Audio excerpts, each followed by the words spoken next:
नमस्कार, live India हर पल के खास पेशकश चुनावी दंगल में आपका स्वागत है। मैं हूं आपके साथ काजल मेहता। हर रोज की तरह आज भी कुछ विशेष मुद्दों पे चर्चा करेंगे। आज हम लोग चुनावी दंगल में कई मुद्दों पे बातचीत होगी। चूंकि बता दें 3 चरण के जो है मतदान कंप्लीट हो गए हैं और इन मतदान जो 3 चरण के मतदान रहे हैं उसमें काफ़ी दिलचस्प टक्कर देखने को मिली है। और वहीं दोनों पक्षों की ओर से जो है सभी पार्टियों की ओर से तरह तरह की प्रतिक्रियाएं भी देखने को मिली है। जहां एनडीए दावा कर रही है कि जीत उनके पक्ष में है, तो वहीं इंडिया गठबंधन भी इस बात का दावा कर रही है कि मतदाताओं की जो संख्या है वो उनके पक्ष में है। इन्हीं सारी चीज़ों के साथ जो है अगला चरण है मतदान का, चौथा चरण में मतदान होने वाला है और इस बार झारखंड में भी जो है वो मतदान की प्रक्रिया होगी। और ऐसे में कई मुद्दों पर चर्चा करने के लिए हमारे साथ देवघर से सहयोगी कुणाल जुड़ चुके हैं। कुणाल, चूंकि जो चुनाव को लेकर के लगातार सरगर्मी तेज है और ऐसे में लगातार हमने दर्शकों को दिखाया है कि आम जनता की आवाज़ क्या है। आज की जो चीज़ें हैं वो चौथे चरण की चुनाव होने वाली है आगे आने वाले समय में 13 तारीख को, और ऐसे में लगातार जो है जो चीज़ें हैं वो सुर्खियां बटोर रही है। कुणाल जी, सवाल को फिर से दोहराएंगे काजल? कुणाल, 3 चरण के मतदान हो चुके हैं और मतदान से लेकर के जो है काफ़ी सरगर्मी तेज हुई है। राजनीतिक गलियारों में काफ़ी ज़्यादा उठापटक देखने को मिल रही है। ऐसे में चौथे चरण का मतदान है आने वाला है और ऐसे में जनता क्या कहेगी? कुणाल, जिस प्रकार से लोग एग्जाम देते हैं स्टूडेंट, तो एग्जाम के दौरान जो है टेस्ट लिया जाता है और टेस्ट में जिस तरह का रिजल्ट आता है तो वह फाइनल एग्जाम के लिए तैयारी करते हैं। ऐसे में जो है चुनाव तीसरे चरण के बाद जो है चौथे चरण का होना है।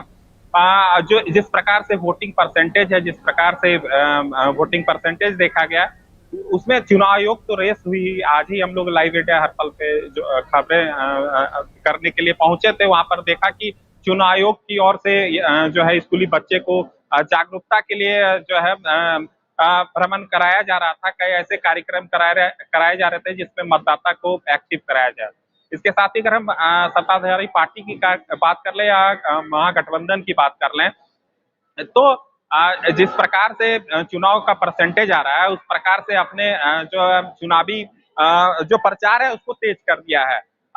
कहीं ना कहीं बेटर करने के लिए पूरी तैयारी चल रही है। आप देख सकते हैं कि अगर एनडीए की बात कर लें तो देश के प्रधानमंत्री का कार्यक्रम कराया जा रहा है। इसके साथ ही बिहार में कई ऐसे जगह जो है रोड शो भी कराए गए जा रहे हैं। इसके साथ ही चुनाव जो है सभाएं कराया जा रहा है। एनडीए की बात अगर कर लें तो झारखंड में भी जो है देश के प्रधानमंत्री का कार्यक्रम है। इसके साथ ही अगर एनडीए गठबंधन की बात कर लें तो इनका भी जो है स्टार प्रचारक फील्ड में उतर रहे हैं, कैंपेन कर रहे हैं। कई ऐसे नेता हैं जो अपने स्थानीय मुद्दे को लेकर जनता के पीछे जा रहे हैं कि राज्य सरकार जो काम किए हैं। लेकिन बिहार की जो तस्वीरें दिख रही है झारखंड से थोड़ा अलग मिल रहा है। जिस प्रकार से नीतीश कुमार जो है बीजेपी के साथ मिलकर सरकार बनाया है, उनसे लोग नाराज हैं और इसको लेकर जो है इंडिया गठबंधन की ओर जा रहे हैं। वहां पर जो है वोटिंग परसेंटेज में कहीं परिवर्तन हो रहा है। वोटिंग परसेंटेज कमी हुआ है तो इसके जो चुनाव के जो राजनीतिक एक्सपर्ट है उनका कहना है कि सरकार की जो योजनाएं हैं उनसे लोग खुश नहीं है, जिस कारण से जो है वोट देने के लिए जनता नहीं पहुंचते हैं। उसके अकॉर्डिंग जो है चुनाव आयोग इस पर टैक्स कर रही थी और दूसरे चरण में देखा गया कि वोटिंग परसेंटेज थोड़ा परिवर्तन हुआ। तीसरे चरण में भी अच्छी खासी परसेंटेज देखने को मिला। जो है स्थानीय युवाओं को जो है एक्टिव कराया गया। इसके साथ ही जो अगर हम टैक्स की बात कर लें तो कहीं ना कहीं तस्वीरें बदल रही है। अगर हम गोड्डा की बात कर लें तो गोड्डा में भी जो है निशिकांत दुबे जो है चुनाव प्रचार के लिए निकले हैं, अपने कार्यकर्ताओं को एक्टिव कर दिया है। अगर इंडिया गठबंधन की बात कर लें तो वह भी जो है नामांकन के तौर पे शक्ति प्रदर्शन कर रहे हैं। ज्यादा से ज्यादा भीड़ लगेंगे। कल निशिकांत की अगर बात कर लें तो कल जो है नामांकन के लिए अच्छी खासी भीड़ गोड्डा पहुंचने वाली है नामांकन के लिए। कहीं ना कहीं यह शक्ति प्रदर्शन है और इसकी जो तस्वीरें हैं वह देखने को मिलेगी। लेकिन अगर हम जनता की बात कर लें तो जनता थोड़ी नाराजगी जरूर है। केंद्र सरकार की योजना हो या राज्य सरकार की योजनाएं हैं, उससे संतुष्ट जहां पर नहीं है वहां पर तस्वीरें बदलते हुए दिख रही है। स्थानीय जनप्रतिनिधि से थोड़ी नाराजगी है। राज्य के माफ कीजिएगा, देश के प्रधानमंत्री से वह खुश तो जरूर है, लेकिन स्थानीय जो जनप्रतिनिधि हैं उनकी नाराजगी जो है दिख रही है। उसकी तस्वीर जो है वोट में चुनाव के दौरान दिख रहा है। लेकिन इस पर भी जो है वर्क किया जा रहा है, इस पर भी टास्क किया जा रहा है, तो कहीं ना कहीं परिवर्तन नजर आएगा वोटिंग परसेंटेज में। जी काजल। चुनाव को लेकर के जो है बहुत ही ज़्यादा सरगर्मी तेज है और लगातार चीज़ें जो है देखी जा रही है। कुणाल, झारखंड की 4 सीटों पर चौथे चरण 13 मई को जो है चुनाव है, मतदान है और मतदाता अपने मताधिकार का प्रयोग करेंगे और ऐसे में कई सारी चीज़ें हैं जो निकल करके आ रही है। जैसा आपने भी बताया कि इस बार चुनाव को लेकर के जो है लोगों में सरगर्मी है। तो कुणाल, आपसे जानना चाहेंगे कि आप जनता के बीच में रहती है, अक्सर जनता की आवाज़ को आप बुलंद करते रहते हैं, ऐसे में जनता की जो संतुष्टि है इस बार, जनता का मोटिव क्या होगा मत देने का? कुणाल जी बिल्कुल।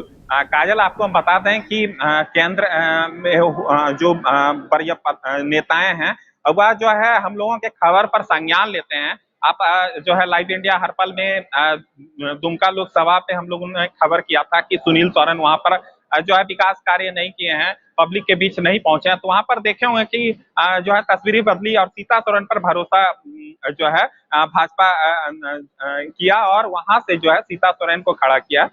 वहां पर जो है उनके सामने नलिन सोरेन है।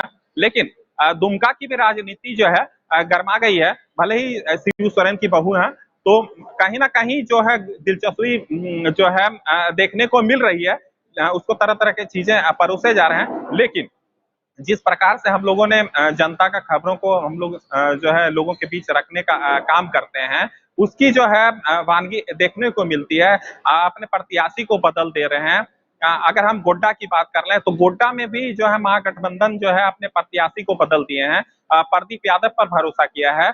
वहां भी जो है इनका विरोध हो रहा था दीपिका पांडे का, तो प्रदीप यादव पर भरोसा किया है और उनसे नैया पार करने की तैयारी चल रही है। लेकिन इतने में नहीं छोड़ा जा रहा है, इसके साथ जो है इस पे टास्क भी किया जा रहा है तस्वीरें बदलने के लिए, जनता के बीच जो है भरोसा करने के लिए। क्योंकि जनता तो 5 साल के बाद नेताओं को खोजती है कि आप जो है 5 साल में आपने क्या किया। और आपको बता दें कि स्टूडेंट के लिए हर वर्ष जो है चुनाव होता है, लेकिन नेताओं के लिए 5 वर्ष में चुनाव होता है और चुनाव प्रक्रिया का जो रिजल्ट आता है उससे जो है माना जाता है कि आप कितना काम किए।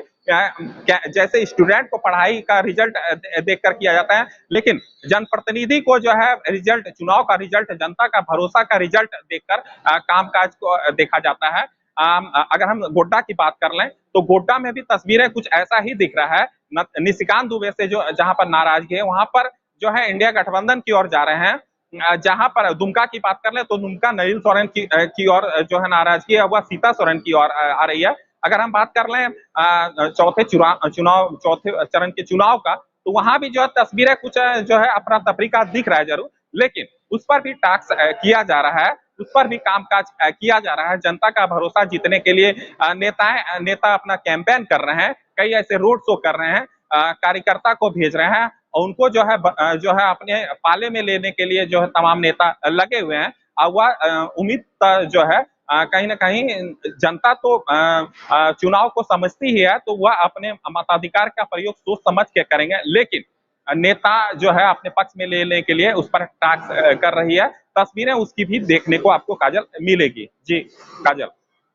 जी कुणाल, जो चुनाव है, चुनाव को लेकर के तो लगातार जो है सरगर्मी तेज़ है और ऐसे में कहीं ना कहीं अपने प्रतिनिधियों से कई तरह की जो परेशानियां हैं वो तो है ही, और इसी के साथ जो है कई सारी चीज़ें हैं जो आने वाले वक्त पे सारी चीज़ें जो है वो साफ साफ हो जाएंगी। लेकिन इस वक्त कुणाल, एक और सवाल उठता है कि जिस तरीके से आप लगातार बता रहे हैं कि निशिकांत दुबे जो है उनको लेकर के कहीं ना कहीं जनता में नाराज़गी है, तो ऐसे में एनडीए के जो प्रतिनिधि हैं उन्हें इस जगह पर मौका मिल जाएगा?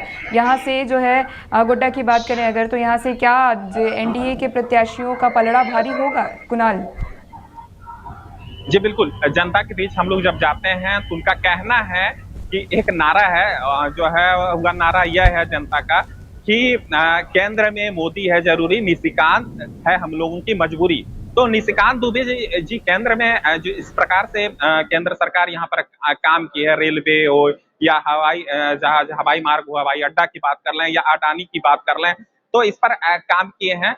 जिस प्रकार से हम लोग जो है झारखंड के संथाल को हम लोग गोड्डा जिला को हम लोग पिछड़ा मानते थे, जहां पर जाना थोड़ा मुश्किल था, वहां पर जो है रेल मार्ग से जोड़कर उसको नजदीक लाने का काम निशिकांत दुबे जी किए हैं। लेकिन जनता तो जनता है, जनता अपेक्षा आपसे रखती है, और आप अपेक्षा में अगर खरे नहीं उतरते हैं तो आपसे नाराजगी होगी। तो उनका कहना यह है जनता का कि भले ही जो है रेलवे हो या हवाई मार्ग हो या अडानी हो, लेकिन स्थानीय युवाओं को उस पर रोजगार नहीं मिलता है।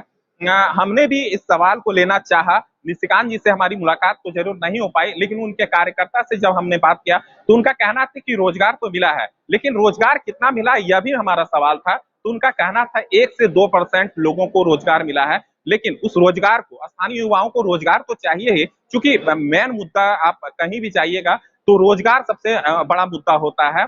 और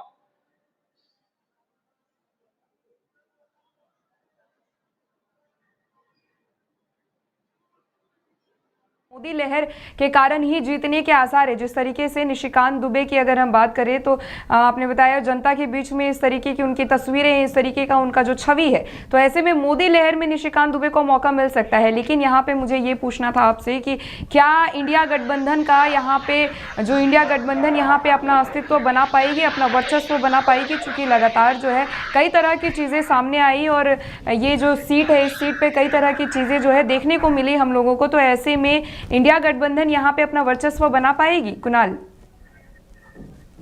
जी बिल्कुल, सवाल तो सही है, लेकिन आपको हम बता दें कि राज्य सरकार की योजनाओं को जो चूंकि जो इंडिया गठबंधन के प्रत्याशी बनाए गए हैं प्रदीप यादव को, वह जो है पोड़ैयाहाट यानी गोड्डा लोकसभा के अंदर पोड़ैयाहाट विधायक हैं। ऐसे में राज्य सरकार के जो योजनाएं जो हैं वह लोगों के बीच दे रहे हैं और उसी को जो है परोसने का काम कर रहे हैं। अगर हम जो है चुनावी जो है वोट बैंक की बात कर लें, अगर बरगलाली की बात कर लें, तो यह जो है वह जाते हैं और लोगों के बीच यह बात बोलते हैं कि स्थानीय युवाओं को कितना रोजगार मिल पाया है। तो कहीं ना कहीं इसमें जल्दबाजी होगी कि जनता किस ओर जाती है, एनडीए की ओर जाती है या फिर महागठबंधन की ओर जाती है, इसमें जल्दबाजी होगी। चूंकि हम लोग इसमें जल्दबाजी ना करें, चूंकि जनता के बीच रहने दें, जनता क्या रिजल्ट देती है यह देखना होगा। लेकिन कहीं ना कहीं निशिकांत दुबे को इंडिया गठबंधन के सामने जो प्रत्याशी हैं कहीं ना कहीं पल्ला भारी नजर आ रहा है। लोगों के बीच अपना भरोसा जीतने का काम कर रहे हैं और निशिकांत दुबे को थोड़ी और परेशानी हो सकती है और थोड़ा मेहनत करना होगा जनता के विश्वास जीतने के लिए। तो यहाँ पर कहीं ना कहीं इंडिया गठबंधन जो है जनता के बीच ज्यादा भरोसा कर रही है, लेकिन अब देखेंगे कि रिजल्ट क्या आता है। जी काजल, साथ जुड़ने के लिए और इन मुद्दों पर चर्चा करने के लिए बेहद ज़रूरी हो जाती है। जैसे जैसे चुनाव के दिन नज़दीक आ रहे हैं, मतदान के दिन नज़दीक आ रहे हैं, ऐसे में लगातार जो है चीज़ें बेहद ज़रूरी हो जाती है। धन्यवाद कुणाल हमारे साथ जुड़ने के लिए। अब रुक करते हैं आगे, जहां हमारे साथ भारतीय जनता पार्टी की कार्यकर्ता नीतू हमारे साथ जुड़ी हुई है, उनसे बातचीत करेंगे। नीतू, चूँकि झारखंड का जो है, झारखंड में चौथे चरण में मतदान है और चौथे चरण में जो 4 सीटों पर मतदान है, इस पर सबसे पहले क्या कहेंगे? अब 4 सीटों पर झारखंड में मतदान है।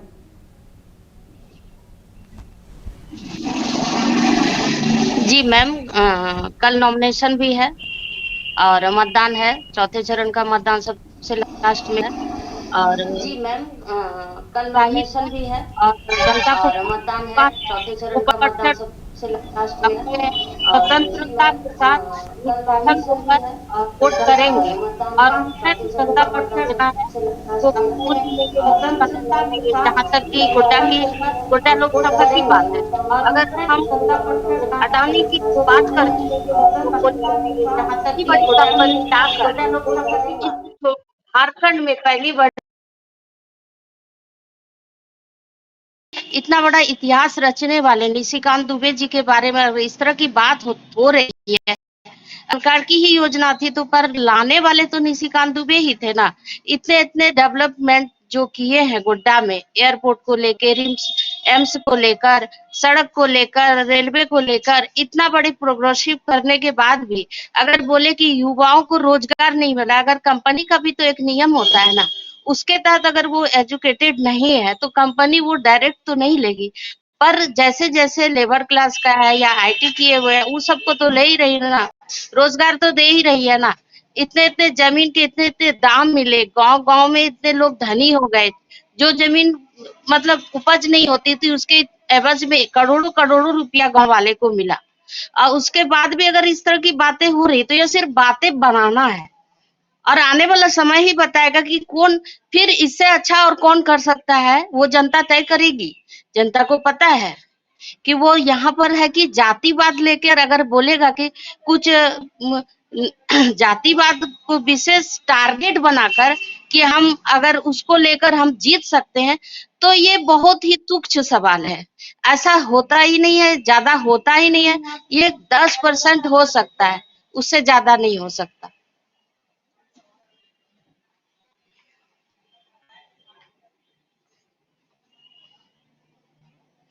जी दीदी। जी नहीं तो जिस तरीके से जो लगातार जो है चीज़ें सामने आ रही है और नॉमिने माफ़ कीजिएगा, जब से घोषणा हुई है प्रत्याशी की वहाँ से, जहाँ कहीं ना कहीं जो चीज़ें हैं, अभी आपने सुना कि जनता क्या कहती है, गोड्डा की हमारे सहयोगी ने बताया, तो इसमें सवाल ये भी उठता है कि मोदी लहर में निशिकांत दुबे का आगे आने का जो है इस बार जो है चुनाव में जो चीज़ें हैं अपने हाथ में आने के लिए मोदी लहर का इस्तेमाल किया जा रहा है। मोदी लहर में ही जो है प्रत्याशियों को मतदान किए जा रहे हैं। इस पे क्या कहेंगे नीतू? जी दीदी, मोदी लहर तो ये भी सच्ची बात है, ऐसा नहीं है कि नहीं है। अगर केंद्र हमारा मजबूत है तभी तो सांसद वहां से हमारे लिए इतने इतने योजनाएं लाते हैं धरातल पर।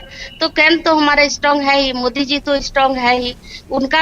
ये बात भी सही है, पर कुछ कुछ बात ऐसे है कि निशिकांत दुबे जी का थोड़ा सा अपना एक व्यवहार है जो उनको सुधारना चाहिए। थोड़ा जनता के बीच रहना चाहिए, थोड़ा युवाओं के लिए और ज्यादा सोचे। ये सब थोड़ा कमी है, तो चलिए इस बार उनको थोड़ा सबक मिलेगा कि ऐसा होना नहीं चाहिए, तो कुछ ज्यादा सोचना चाहिए। इसके लिए हम इस बात पर सहमति देते हैं। पर अगर काम की बात बोलिए तो गोड्डा लोकसभा का काम जो है पूरे पूरे कोई लोकसभा में इतना काम नहीं हुआ। ये तो पूरा देश बोलता है, ये पूरा देश बोलता है। ये डेवलपिंग इतना है कि गोड्डा लोकसभा हो, देवघर के जनता हो, सभी ने इन्हें चुना, सर आंखों पर रखा, बोले ये मेरे लिए एक विकास पुरुष है। इनको अगर हम लोग खो दिए तो हम लोग फिर उसी गर्त में जो 10 साल पहले हम लोग जिस तरह अनडेवलपिंग कल्चर में थे, जो हमारा विकास का कोई बी तक नहीं देखा था, उस स्थिति में हम लोग फिर से चले जाएंगे। इसलिए जनता तो एकदम निश्चित तय कर ली है कि अगर हम चुनेंगे तो सिर्फ और सिर्फ निशिकांत दुबे को ही, क्योंकि कैंडिडेट के रूप में अभी बीजेपी में वो वही है और कोई दूसरा ऑप्शन है नहीं।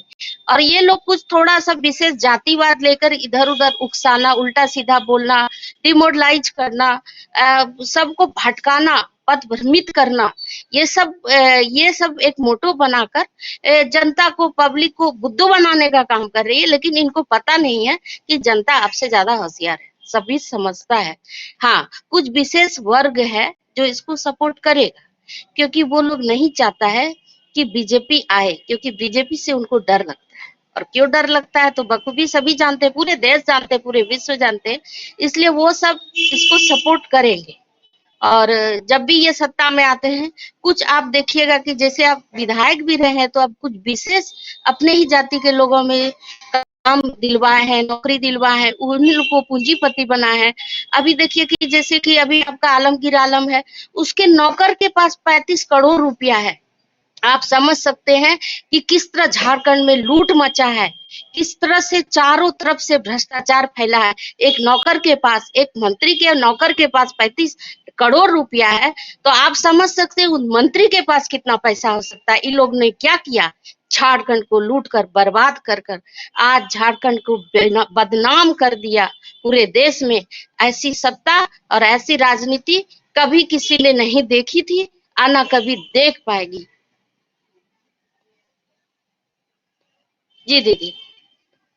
लेकिन नीतू, यहाँ पे कई तरह की चीज़ें ये भी है, लगातार तो ये कहा जा रहा है कि जो इंडिया गठबंधन की सरकार है, इंडिया गठबंधन की जो सत्ता है, उसमें कई तरह की चीज़ें हैं। कहीं ना कहीं आरोप ये भी लगाया जा रहा है कि केंद्र के इशारों पर नाचती है ईडी। इन सारी चीज़ों को लेकर के भी जो है इंडिया गठबंधन जो है कई तरह के आरोप लगा रही है। ऐसे में क्या कहेंगे आप? और लोकसभा चुनाव के वक्त इस तरीके का बड़ा कदम उठाया गया है, क्या कहेंगे आप नीतू?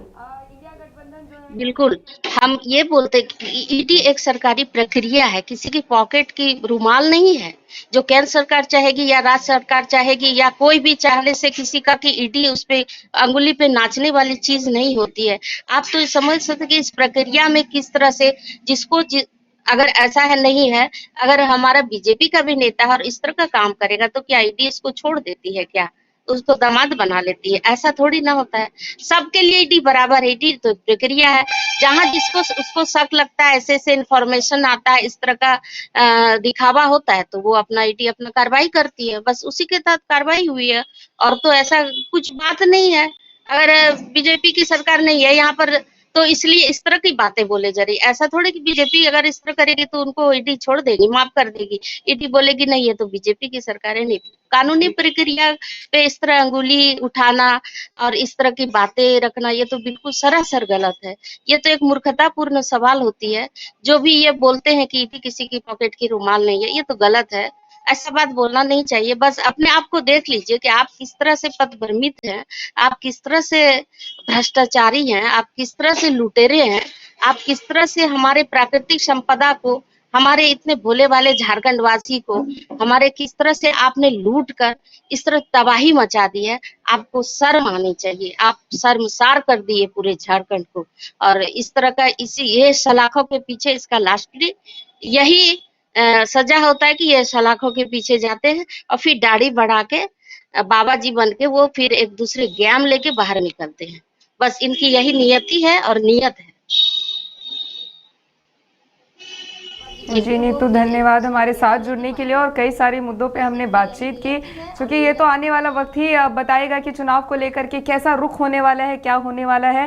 भारतीय जनता पार्टी से हमारे साथ नीतू जुड़ी थी। बहुत बहुत धन्यवाद नीतू हमारे साथ जुड़ने के लिए। अब रुख करते हैं हम बिहार का, जहाँ पटना से सहयोगी संजय हैं। बता दें आपको कि 12 मई को प्रधानमंत्री नरेंद्र मोदी पटना पहुँचेंगे और जहाँ पे प्रधानमंत्री नरेंद्र मोदी जो है अपने प्रत्याशियों के लिए रोड शो करेंगे, उनके समर्थन में और जनता से अपील करेंगे। सहयोगी संजय हमारे साथ जुड़े हुए हैं। संजय, किस तरीके की तैयारियां चल रही है? 12 मई को प्रधानमंत्री नरेंद्र मोदी का आगमन है और रोड शो की भी तैयारियां हैं, कैसी तैयारियां हैं संजय?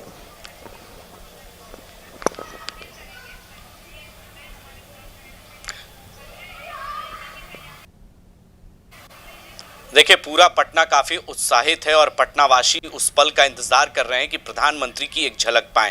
आज तक उन्होंने अपने टीवी में देखा है और प्रधानमंत्री को बेहद करीब से देखने का मौका मिलेगा जब पटना के इनकम टैक्स गोलंबर से लेकर नाला रोड और कदम कुआं तक इलाके में जब रोड शो होगा प्रधानमंत्री का, और ओपन गाड़ियों में प्रधानमंत्री जब बाहर रहेंगे और लोगों का अभिवादन स्वीकार करेंगे, उस पल का इंतजार बेसब्री से पटनावासी कर रहे हैं। क्योंकि 2 लोकसभा सीटों पर जो है अंतिम मतदान होने हैं यहाँ पर पटना में, तो कहीं ना कहीं पटना में जो विरोध हो रहा है पटना साहिब के सांसद रविशंकर प्रसाद का, उसे बचाने के लिए उस सीट पर प्रधानमंत्री नरेंद्र मोदी का रोड शो होना कहीं ना कहीं विपक्ष है। और विपक्ष ये कह रहा है कि आखिर प्रधानमंत्री को रोड शो करने की जरूरत क्यों पड़ गई? आखिर रोड शो से प्रधानमंत्री क्या जनता को खुश कर पाएंगे? एक बड़ा सवाल है और पटना वासी इस बात का इंतजार कर रहे हैं कि प्रधानमंत्री आएंगे तो हम उनकी तस्वीर खींचेंगे अपने मोबाइल में, और उस पल का लोगों का इंतजार बेसब्री से है।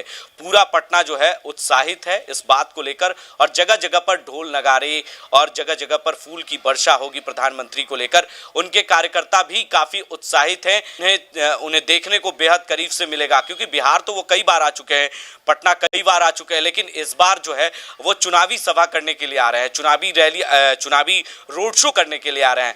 तो 2 लोकसभा सीटों पर किस तरीके से प्रधानमंत्री को बचाने के लिए जहां कह सकते हैं कि विरोध हो रहा है, उस विरोध को कहीं ना कहीं प्रधानमंत्री उसे बचाएंगे, उस पे कहीं ना कहीं प्रधानमंत्री उस चीज़ों को देखेंगे बेहद करीब से।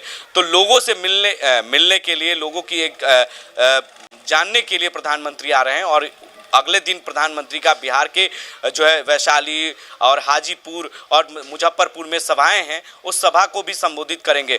तो ऐसे में के मतदान बीत चुके हैं। चौथे चरण के ठीक एक दिन पहले प्रधानमंत्री का पटना आना कहीं ना कहीं वो संकेत देता है कि चौथे चरण के जो मतदान हो रहे हैं, दरभंगा, समस्तीपुर, मुंगेर और सभी 5 सीटों पर जो मतदान होने हैं, उसको लेकर भी एक तरह से कह सकते हैं कि प्रधानमंत्री उस चीज़ों को लेकर आ रहे हैं। तो प्रधानमंत्री का बेसब्री से लोग पटनावासी इंतजार कर रहे हैं और उन्हें जो है देखने का मौका बेहद करीब से मिलेगा। सुरक्षा की दृष्टिकोण से देखें तो सुरक्षा भी काफ़ी चाक चौबंद व्यवस्था की गई है और पार्टी दफ्तर को भी पूरी तरीके से सजाया गया है। आज हमने जब तस्वीरें वहां पर देखी तो पार्टी दफ्तर को काफ़ी खूबसूरत तरीके से वहां पर टेंट पंडाल लगाए गए हैं, लाइटिंग लगाई गई है। प्रधानमंत्री अगर कहीं पार्टी दफ्तर पहुंच गए तो पार्टी दफ्तर को भी देखेंगे।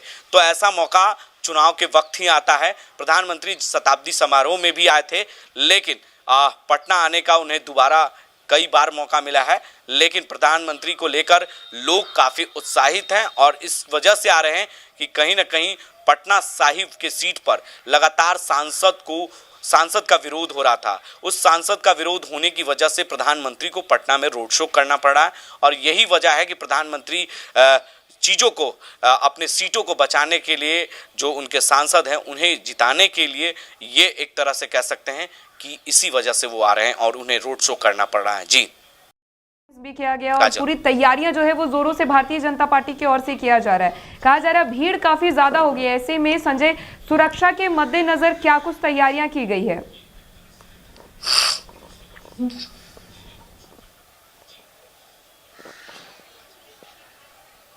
उत्साह तो नजर आ रहा है, लोग काफी ज्यादा उत्साहित नजर आ रहे हैं और ऐसे में लगातार जो भारतीय जनता पार्टी तैयारियों में लगी हुई है, भीड़ काफी ज्यादा जो जमा होने के उम्मीद कयास लगाए जा रहे हैं। ऐसे में तैयारियां कैसी, सुरक्षा की तैयारियां कैसी है संजय?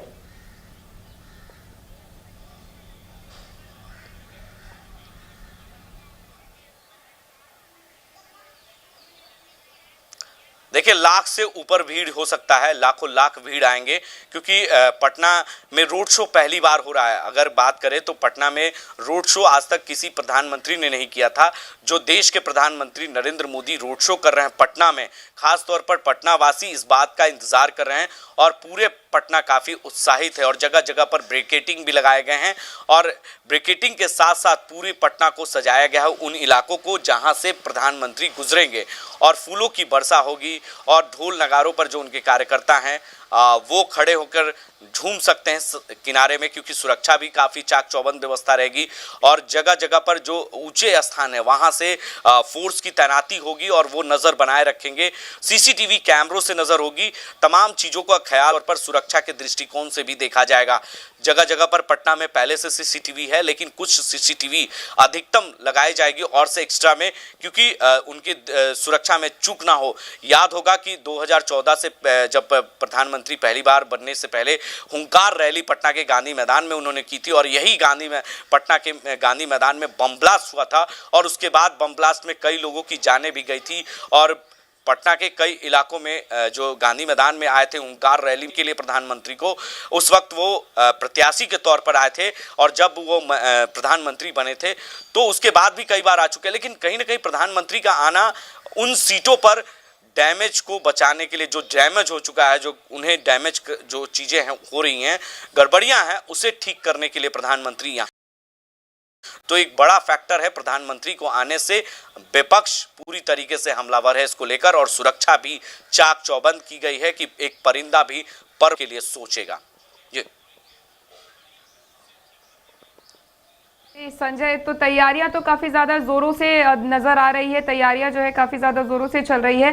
चलते चलते संजय जानना चाहेंगे आपसे कि किस तरीके की जो लगातार जो है 3 चरण के मतदान हो चुके हैं और चौथे चरण में बिहार के 5 सीटों पर भी मतदान होने हैं। चूंकि ये जो तैयारियां हैं प्रधानमंत्री नरेंद्र मोदी के आने की, ऐसे में कितना असरदार होगा? इंडिया गठबंधन भी लगातार जो है पिछले दिनों रैलियां करता हुआ नजर आया, और ऐसे में फिर प्रधानमंत्री नरेंद्र मोदी का पहुंचना वहां जनता के बीच में आप रहते हैं, क्या प्रतिक्रिया है उनकी और कितना असरदार होगा? संजय।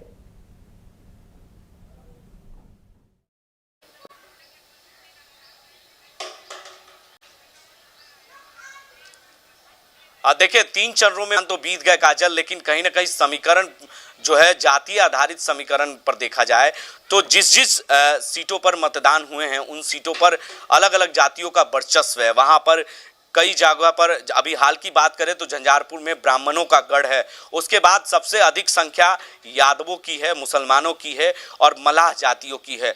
तो ऐसे में कहीं ना कहीं उन जातियों पर जो कब्जा है ब्राह्मणों का, तो वहां पर रामप्रीत मंडल जो जदयू से प्रत्याशी हैं, दूसरी बार मैदान में है, चुनावी मैदान में, उनकी हार तय थी। लेकिन कहीं ना कहीं जब सुबह हुआ, ईवीएम का बटन दबा, अंदाजा लगाया जा सकता है, आकलन किया जा सकता है कि ब्राह्मणों ने बढ़ चढ़कर हिस्सा लिया वोट में, और एक तरफा कह सकते हैं कि बीजेपी के लिए उन्होंने संकेत दिए कि हम विकास के मुद्दे पर वोट किया है, हमने विकास के नाम पर वोट किया है और देश के प्रधानमंत्री को वोट किया है। कहीं ना कहीं नाराजगी सांसदों से है। उसी तरीके से पटना साहिब में भी लगातार पटना साहिब में रविशंकर प्रसाद का विरोध देखा जा रहा है जब से उन्हें उम्मीदवार बनाया गया है, और वो जो है 2 बार से तीसरी बार उन्हें मौका मिला है। तो कहीं ना कहीं इसका विरोध पटना साहिब के कई इलाकों में देखा गया है। लगातार उनका विरोध हो रहा है, कई जगहों पर स्वागत तो जरूर किए जा रहे हैं, लेकिन उसके साथ साथ विरोध भी हो रहा है। उसे बचाने के लिए उन पर प्रधानमंत्री का आना ये शुभ संकेत होगा कि प्रधानमंत्री उन सीटों को बचाना चाहते हैं जो आज तक कह सकते हैं कि बीजेपी का गढ़ रहा है। पटना साहिब और पाटलिपुत्र कई बार बीजेपी के सांसद रहे हैं, और बिहार से 40 में से 39 सांसद एनडीए के हैं। उसके बावजूद भी कई जगहों पर एनडीए का ही विरोध हो रहा है। अब सोच लीजिए कि आप आकलन कीजिए कि इस बार जो जातीय आधारित गणना बिहार में हुआ, आधार पर लालू यादव ने टिकट बांटा है। सबसे ज्यादा अगर देखा जाए तो कुशवाहा समाज को टिकट लालू यादव ने दिया है। अब मुंगेर सीट पर ही देख लीजिए कि जो अशोक महतो की पत्नी है अनीता देवी, जो ललन सिंह से कांटे की टक्कर है, वहां पर भूमियार गढ़, मोकामा, मुंगेर, ये सब जो संसदीय क्षेत्र है ये भूमियार का गढ़ है, और भूमियार और ब्राह्मणों की संख्या अधिक है वहां पर। इसलिए आज तक देखा जाए इतिहास में तो कहीं ना कहीं भूमियार अधिकतम संख्या में वहां पर सांसद बन के आए हैं। अभी वर्तमान में अनंत सिंह की पत्नी वहां से विधायक हैं। तो ऐसे में कहीं ना कहीं ये फैक्टर कितना बड़ा फैक्टर होगा, क्योंकि ललन सिंह का भी विरोध हो रहा था, और उसके बाद अनंत सिंह को बाहर जेल से निकाला गया पेरोल पर, और उसके बाद कहीं ना कहीं समीकरण बदलता हुआ नजर आया। तो इस बार सांसद का विरोध हो रहा है, बल्कि देश के प्रधान नहीं, क्योंकि प्रधानमंत्री के टक्कर का कोई नेता नजर सामने जनता के बीच नहीं आ रहा है। इसके वजह से वो प्रधान विरोध नहीं कर पा रहे हैं। अगर विरोध भी करें तो क्यों करें, क्योंकि अब वो कर रहे हैं, उनकी नाराजगी है सांसद से, और वो चाहते हैं कि सांसद अगर बदल जाते, दूसरे चेहरे आते, तो उम्मीद थी कि वो ज्यादातर जीतने का चांस जो है वो बन सकता था। लेकिन कहीं ना कहीं काजल आप देख लें कि उन जगहों पर जहां पर बीजेपी का गढ़ है वहां पर भी विरोध हो रहा है। तो ये प्रधानमंत्री और बीजेपी का नहीं, बल्कि पटना में प्रधानमंत्री नरेंद्र मोदी का आगमन है, और 24 घंटे प्रधानमंत्री वहां रहेंगे, जनता को संबोधित भी करेंगे। धन्यवाद संजय हमारे साथ जुड़ने के लिए। तो चुनावी दंगल में हमने इन सारी चीज़ों को देखा। हमारे साथ सहयोगी कुणाल, भारतीय जनता पार्टी से नीतू झा, और बिहार के पटना से संजय हमारे साथ जुड़े, और सारी बातों मुद्दों पे हमने बातचीत की। अब 2024 लोकसभा चुनाव को लेकर के 3 चरणों के मतदान हो चुके हैं। अब चौथे चरण की बारी है, और चौथे चरण में भी मतदान होना है, और उसके बाद जो बचे 3 चरण होंगे उन सारे चरणों के भी मतदान जो है उसके लिए भी तैयार है। जनता भी जो है अपने नज़दीकी मतदान केंद्रों में जाकर के मतदान कर रही है, और यही 4 जून को रिजल्ट्स आने वाले हैं। क्या कुछ होने वाला है आने वाले समय में, और कितना करारा तकरार होने वाला है, ये सारी चीज़ें हम आप तक पहुंचाते रहेंगे। फिलहाल दीजिए इजाज़त, फिर होगी आपसे मुलाकात। नमस्कार।